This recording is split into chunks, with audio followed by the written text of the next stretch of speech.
पीछे हटेगा, चूंकि अगर वो अब आगे आएगा तो ये बात अभी एक छोटे से एग्रेशन के इंसिडेंट से पता चल गया चाइना को कि वेस्टर्न वर्ल्ड भारत के साथ खड़ी हुई है, प्रैक्टिकली खड़ी हुई है। ऐसा नहीं हुआ कि सिर्फ स्टेटमेंट्स आई हैं, प्रैक्टिकली खड़ी हुई है। और अगर इससे बड़े लेवल का एग्रेशन कोई चाइना ने करना चाहा तो मुझे लगता है कि चाइना को बहुत ही सख्त जवाब मिलेगा। पहले भी मिल चुका, अभी रिसेंटली मिला है, और वो इतना सख्त जवाब मिलेगा कि चीन, मेरा नहीं ख्याल कि अब आसानी से कोई एग्रेशन का सोचेगा। अगर सोचेगा तो फिर एक जंग है। हेलो दोस्तों, जैसा कि आप जानते हैं हिंदुस्तान चाइना के बीच रिसेंटली बॉर्डर्स पे एक बहुत ही ज़बरदस्त फेस ऑफ हुआ था दोनों का। मैं तो उसे फेस ऑफ नहीं कहता, मैं तो उसे एक वॉर ही मानता हूँ, एक वॉर की शुरुआत मानता हूँ। अब पाकिस्तान के एक बहुत ही सीनियर न्यूज़ जर्नलिस्ट ताहिर गोरा, वो अपने एक पैनलिस्ट से डिस्कस कर रहे हैं कि अगर चाइना ने थोड़ा भी एग्रेशन फिर से दिखाने की कोशिश करी, जो वो दिखाएगा नहीं, मगर अगर वो कोशिश भी करता है तो चाइना को पता है कि उसके अगेंस्ट में सारे के सारे वर्ल्ड पावर एकजुट हो चुके हैं और वो फिर चाइना को मजा चखा देंगे।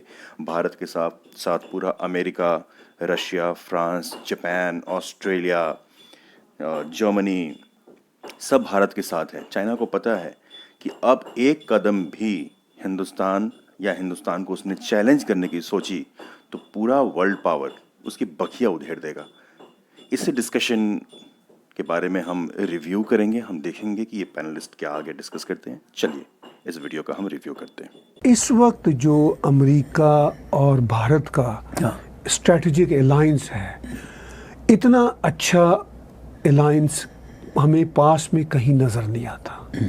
पास में भी अच्छे टर्म्स रहे हैं ऑन एंड ऑफ, लेकिन इस वक्त उनका बहुत अच्छा अलायंस है। जब ये कॉन्फ्लिक्ट अभी लद्दाख पे अपनी हाइट पे था, जब 20 भारतीय नौजवानों को शहीद किया बैक स्टैबिंग से, मैं कहूँगा चाइनीज़ ने, तो अमेरिका ने ओपनली भारत को सपोर्ट किया।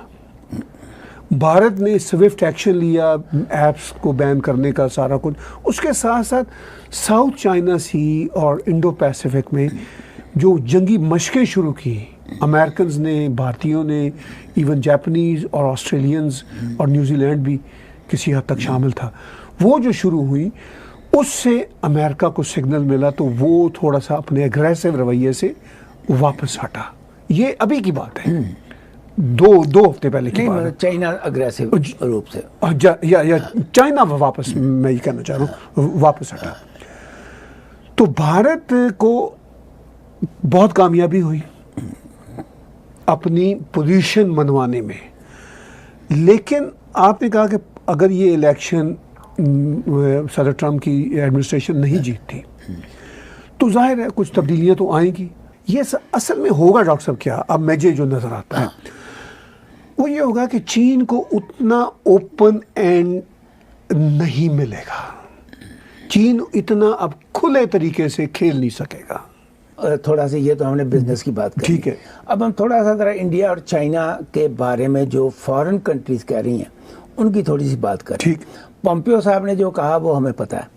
मैं आपको ना एक ब्रिटिश फॉरेन सेक्रेटरी की, जब वो पोम्पियो साहब को मिले तो उस वक्त उन्होंने क्या कहा, बड़ी इंटरेस्टिंग है, मतलब ब्रिटिश प्राइम मिनिस्टर का भी उन्होंने कहा चाइना को एड्रेस करते हुए, you can't go make claims for maritime reasons that you have no lawful claim to. You cannot threaten countries and bully them in the Himalayas. You cannot engage in cover-ups and co-opt international institutions like the World Health Organization. ये मैं पूछना चाहता हूँ, इस किस्म की जो चेतावनी है उसका क्या असर होता है चाइना के ऊपर? बिल्कुल डेफ ईयर का होता है या नहीं? बिल्कुल होता है डॉक्टर साहब, बिल्कुल होता है। चूँकि देखिए, मैं ये यहाँ पे अभी हम इकोनॉमिक्स की बातें करेंगे। इकोनॉमिक्स तो जितना पॉसिबल है वो तो चलता रहेगा। उससे अगर वेस्टर्न वर्ल्ड और अमेरिकन्स ये तय कर लें चाइना की डिपेंडेंसी के बावजूद, तो वो तो चाइना को कंटेन कर सकते हैं। पहले भी कंटेन किया हुआ, ऐसी बात नहीं है। श्रीलंका की मिसाल मैं बार बार देता हूँ। श्रीलंका की वजह से चीनी बाहर नहीं गए, वो पीछे वेस्टर्नर आए थे। मालदीव की मिसाल में देता हूँ आपको, ठीक है। तो ये जो है, इसी तरह भारत के साथ जो अलायंस है, वेस्टर्नर्स का वो है। और ये बात अब तय है डॉक्टर साहब कि या तो चाइना को बहुत ही स्टूपिड हरकत करके कोई बड़ा ही खतरनाक किस्म का एग्रेशन करेगा, वहाँ पे हिमालय के, भूटान हो, नेपाल हो, भारत के उस सारे पट्टी पे, या वो पीछे हटेगा। चूंकि अगर वो अब आगे आएगा तो ये बात अभी एक छोटे से एग्रेशन के इंसिडेंट से पता चल गया चाइना को कि वेस्टर्न वर्ल्ड भारत के साथ खड़ी हुई है, प्रैक्टिकली खड़ी हुई है। ऐसा नहीं होगा कि सिर्फ स्टेटमेंट्स आई हैं, प्रैक्टिकली खड़ी हुई है। और अगर इससे बड़े लेवल का एग्रेशन कोई चाइना ने करना चाहा तो मुझे लगता है कि चाइना को बहुत ही सख्त जवाब मिलेगा।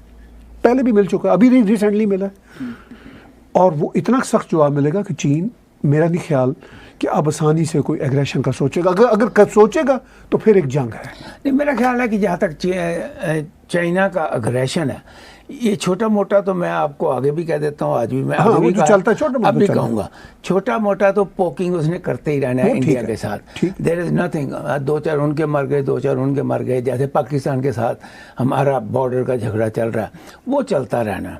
लेकिन एट द सेम टाइम जो इस वक्त चाइना को फिक्र मुझे लग रहा है, जिसकी मैंने आपको पहले एग्जाम्पल दी कि जी साहब ने कहा कि मैं आपका धन्यवादी हूँ कि आपने चाइना को चुना, क्योंकि China is the best country to do business, ये उन्होंने वर्ड कहा। वो एक तो हम इस चीज़ पे एग्री करते हैं कि वो बहुत बड़ी मार्केट है, दैट्स नंबर 1। दूसरा, अगर हम इसको इंडिया के साथ जोड़ें, इंडिया भी बहुत बड़ी मार्केट है। इंडिया में भी इस वक्त कम से कम 200-300 मिलियन लोग ऐसे हैं जो हर चीज़ खरीद सकते हैं। ये अलग बात है कि पिछले 2-3 साल से वो काफ़ी मुसीबत में आए हुए हैं। उनका जो इस वक्त पॉकेट कैश फ्लो जो करने का कैश फ्लो जो है वो ना के बराबर रह गया। मैं आपसे ये पूछता हूँ कि अगर इंडिया इस चीज़ को करेक्ट नहीं करता अगले 1 साल में, I don't give more than that 1 year, अगर वो 1 साल में इस चीज़ को करेक्ट नहीं करता तो उसका फ़ायदा फिर चाइना उठाएगा जी या नहीं?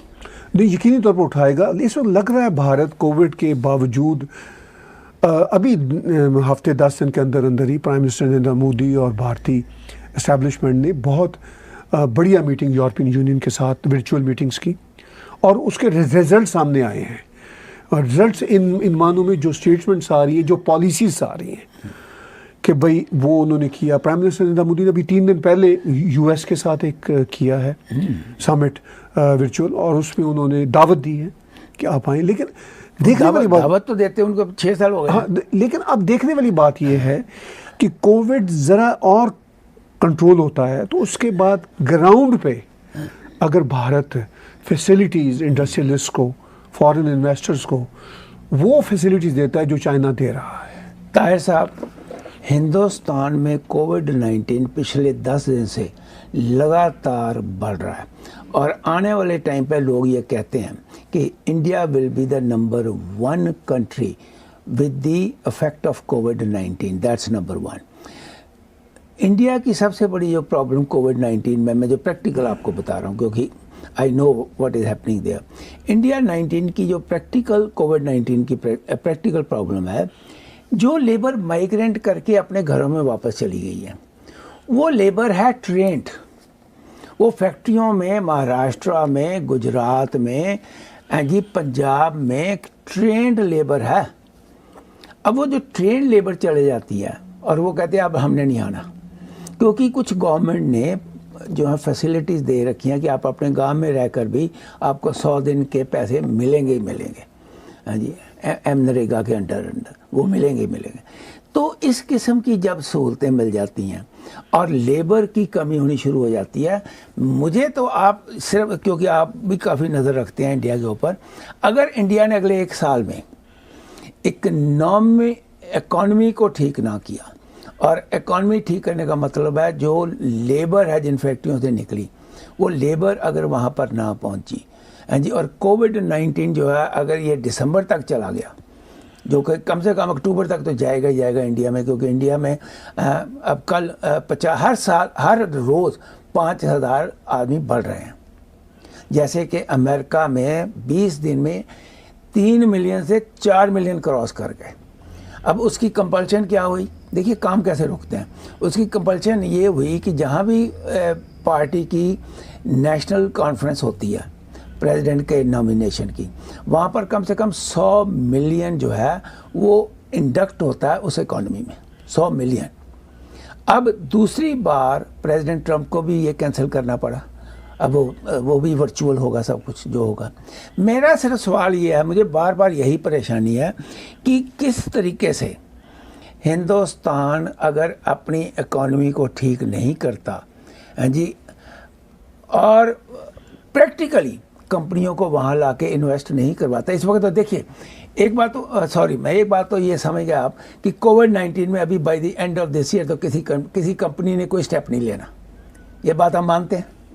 नहीं लेना तो फिर बताइए कि फिर कैसे होगा।